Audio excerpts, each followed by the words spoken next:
Yesterday we discussed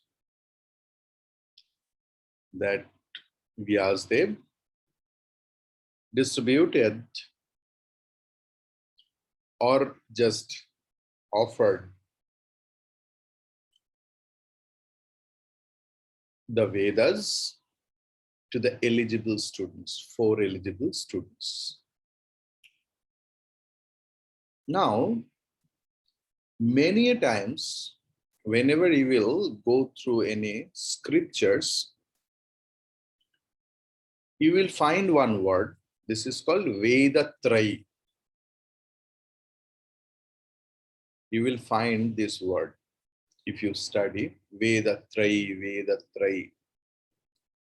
So Vedatrayi,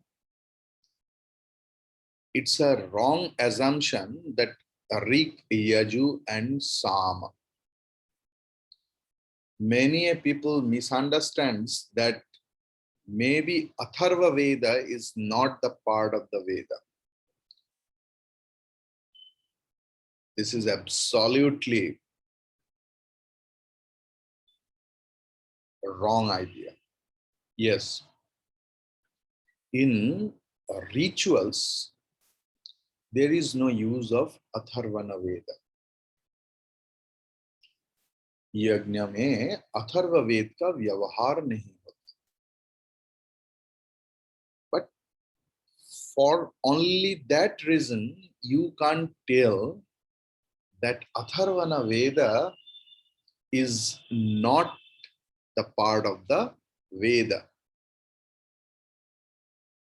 Because in one book called Upanishade Brahma Tattva by Hirendranath Datta, in page number 2, it is there. Now the thing is, Vedatrayi means Padya, Gadya and Giti. The whole Veda are there in 3 things: in a poem format, in poetic format, and in song format.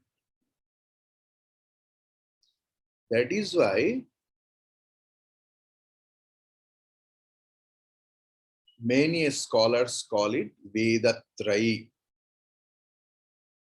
But how can you claim that Atharvana Veda is the part of the Chaturveda when a lot of scholars told that Vedatrayi? Then I will tell, Veda itself is Pramanam. In our main Upanishad, it is mentioned. Where only you will tell in Upanishad it is there, Veda it is there. You have to tell where. Yes. In Chandogya Upanishad 7.1.2 mantra number, what is there? Rigvedam Bhagavaha Adhyemi Yajurvedam Samavedam Atharvanam Chaturtham. Rigvedam Bhagavaha 1, Adhyami, Yajurvedam, Samavedam, Atharvanam Chaturtham. Clear? The same thing of the reference of Atharva Veda is there in Chandogya Upanishad, mantra number 3.4.1 and 3.4.2. In Brihadaranyaka Upanishad, we will get 3 mantras: 2.4.10, 4.1.2, 4.5.11. And in another Upanishad we will get, that is called Mundaka Upanishad, mantra number 1.1.5. Clear? So the thing is, so Vedatrayi means Padya, Gadya and Gita. Never tell, but never misunderstand also that Atharvana Veda is not the part of the main Veda. The whole entire Veda is divided into two parts, Karma Kanda and Jnana Kanda. It's a generalization, okay? But a lot of parts are there among them, like Aranyak, Upanishad, Samhita, Brahman. Though those four are mainly included into Karma Kanda, rituals, because they used to be used in the rituals only, fire rituals. But at the same time, Aranyak and Upanishad, sometimes they were used for upasana, means meditation, mental prayer, and Brahma Vidya.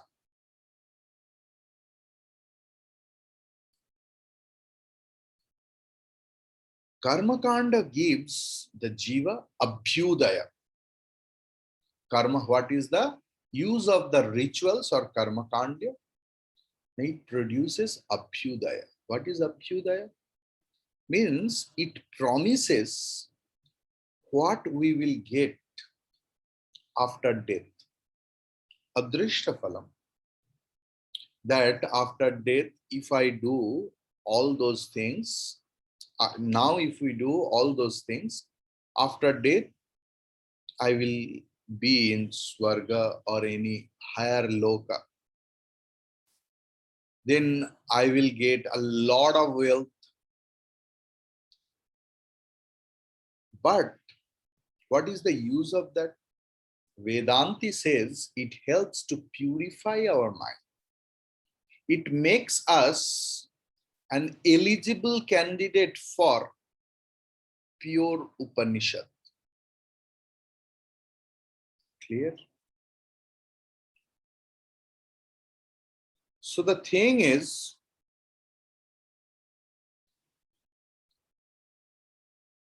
Karma Kanda is Karmanga Bhuta. Rituals are mainly action related and result related.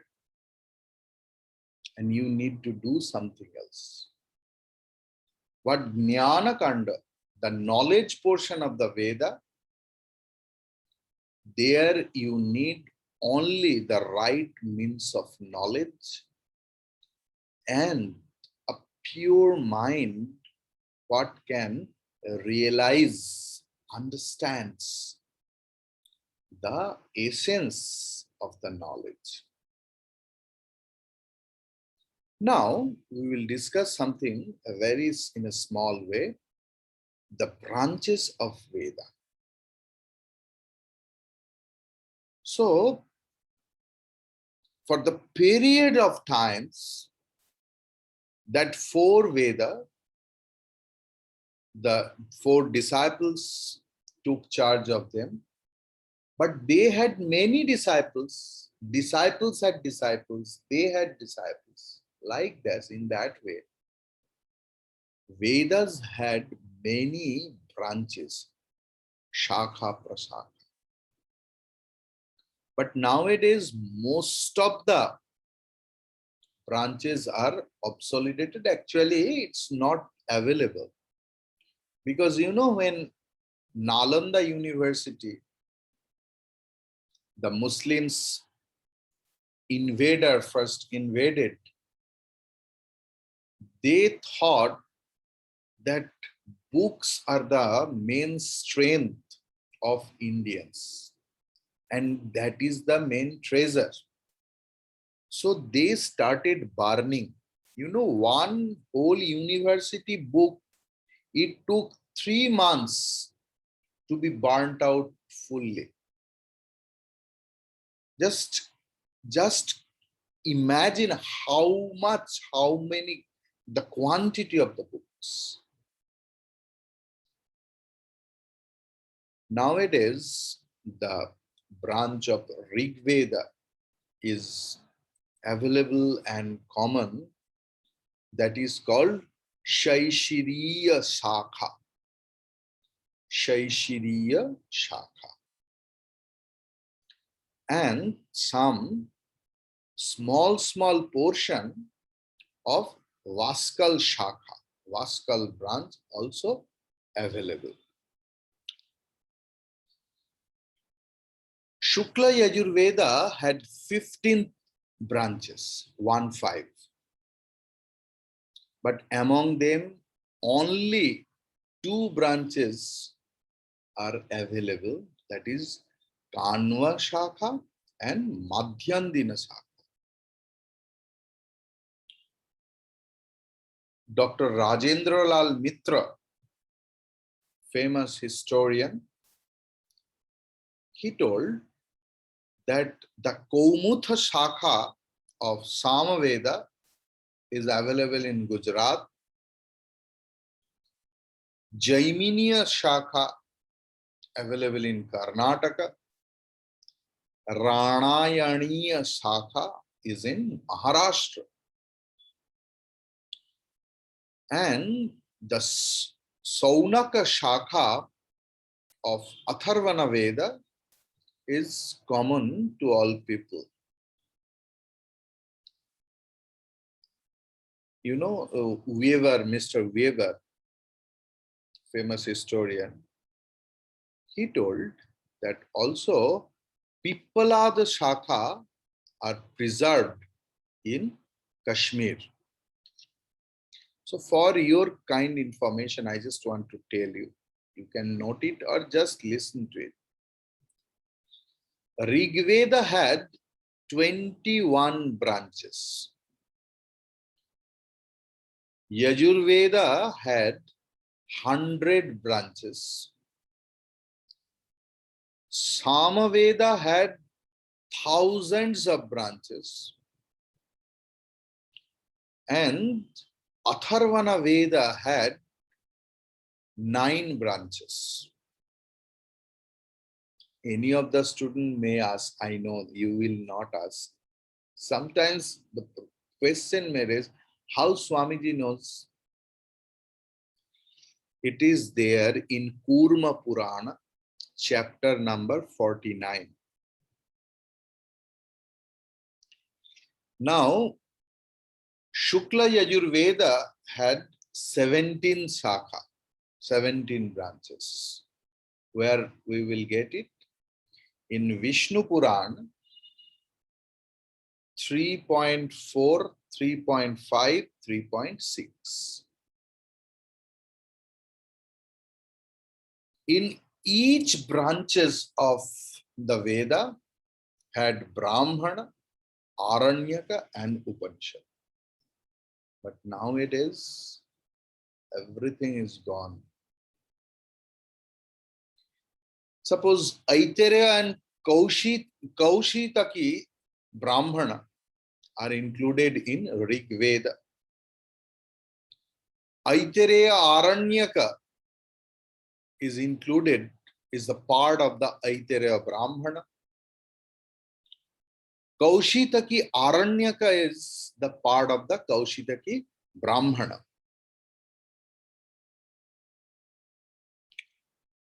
Another branches were there. They are called Tandya branch, Prauda branch, Talavakara branch or Jaiminiya, same, and Chandogya Brahman. They are included in Samaveda. They are part of the Samaveda.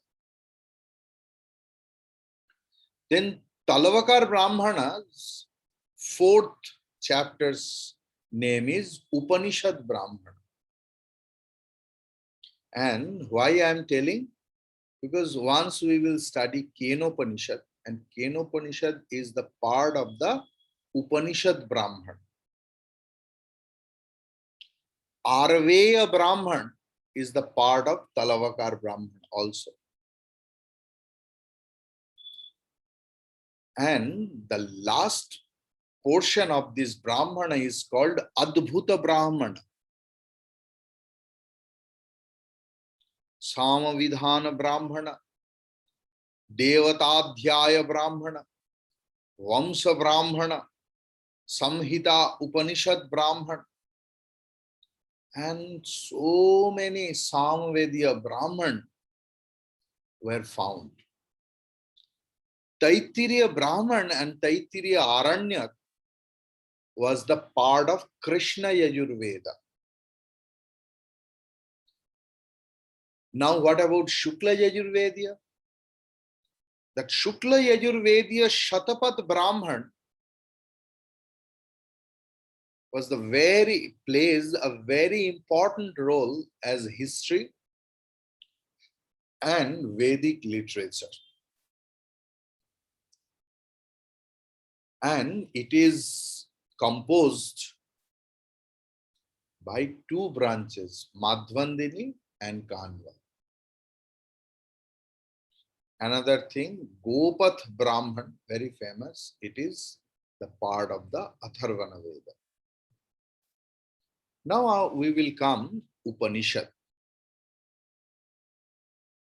What is the use of, what is the meaning of the word Upanishad? The meaning of the word Upanishad is Brahma Vidya. First, Dravidacharya made this meaning that Upanishad means Brahma Vidya. And then Bhagavan Shankaracharya ji followed the same thing. Where we will get, there is a book called Introduction to Brihadaranya Upanishad, written by Kuppuswamy Sastri. Now we will come to the Upanishad, what Bhagavan Shankaracharya ji has written. In Kathopanishad Bhashya, when we studied over here physically, we studied just for memorization and reminder. Upa, Ni, Purva. So two prefixes were there, Upa and Ni. So what is the name of the verbal root? Sadeludu. Sad dhatu in short. And if you do Kip Pratyay, then it becomes Upanishad. What is the meaning of Upa? Upa means very soon, Sattva, very fast, or very close, Samipya, in a close proximity. That is the meaning of Upa.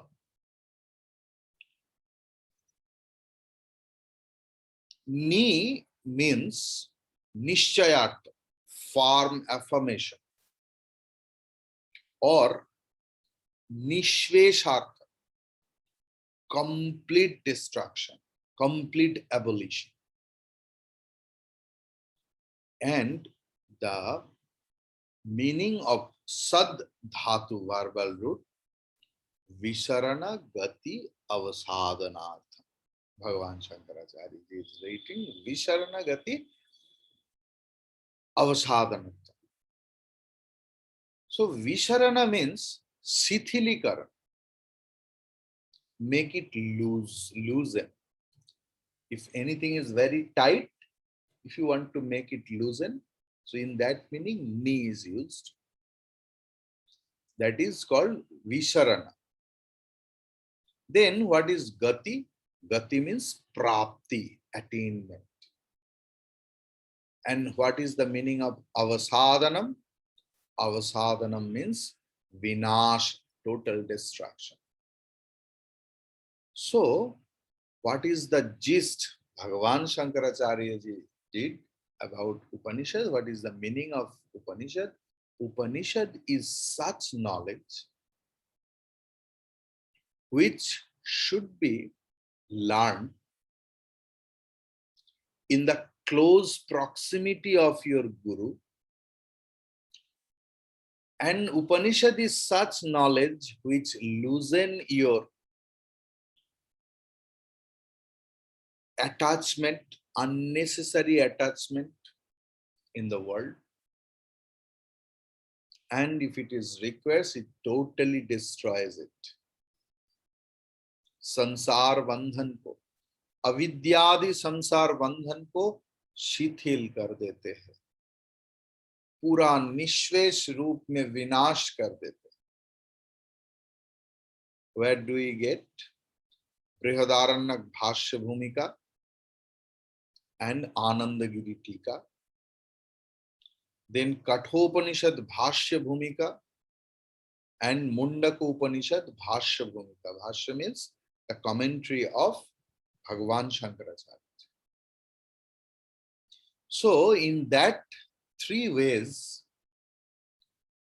it clears the meaning of the word Upanishad means Brahma Vidya. Then what about the book we get from Chinmay Mission or any other, that, hey, give me a copy of Kathopanishad, give me a copy of Mundakopanishad, Ishopanishad.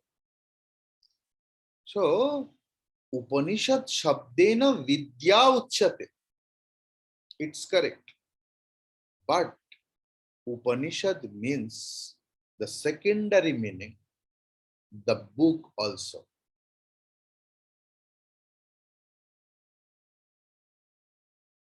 So, in Brihadaranya Upanishad 2.1.20 and Shvetasvatara Upanishad 5th chapter, 6th mantra.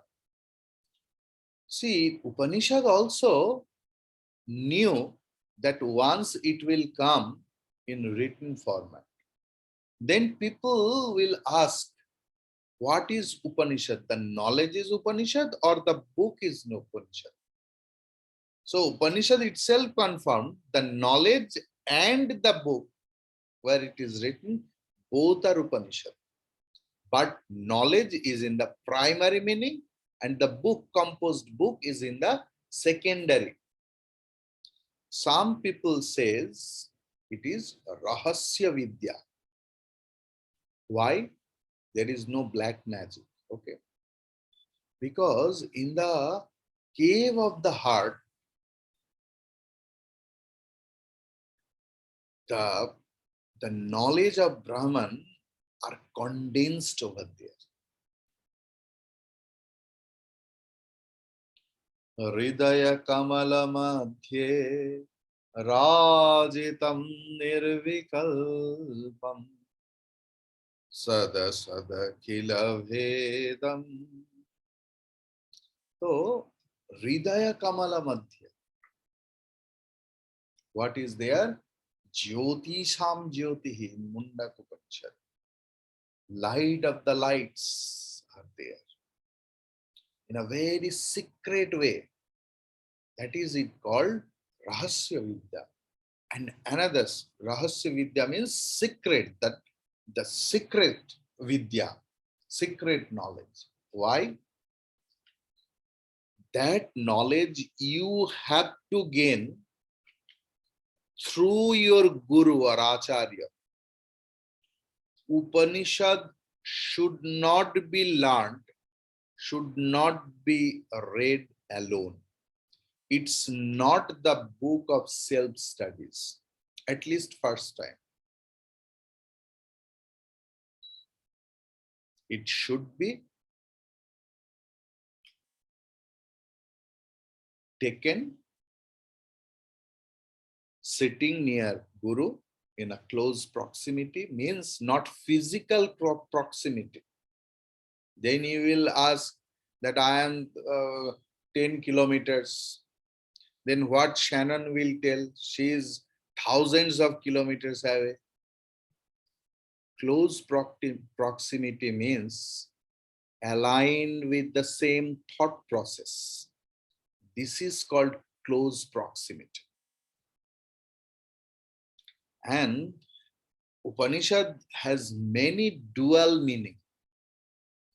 So only acharyas can make the real meaning of that. Some questions came that how many Upanishads and how many branches. So I told that, okay, I will try to the thing. Okay, one thing, some Western philosophers, what says, Duquesne, Sir Duquesne is there, very famous Western philosophers, Paul Duquesne. He wrote, Upanishad means a confidential secret sitting. Another famous Western philosopher was there called Hooritz, Hooritz.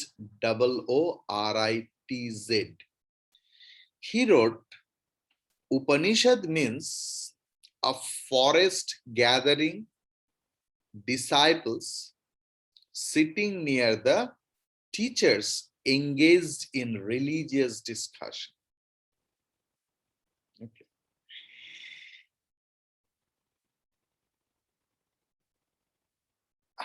I think it will be heavy load if I go forward.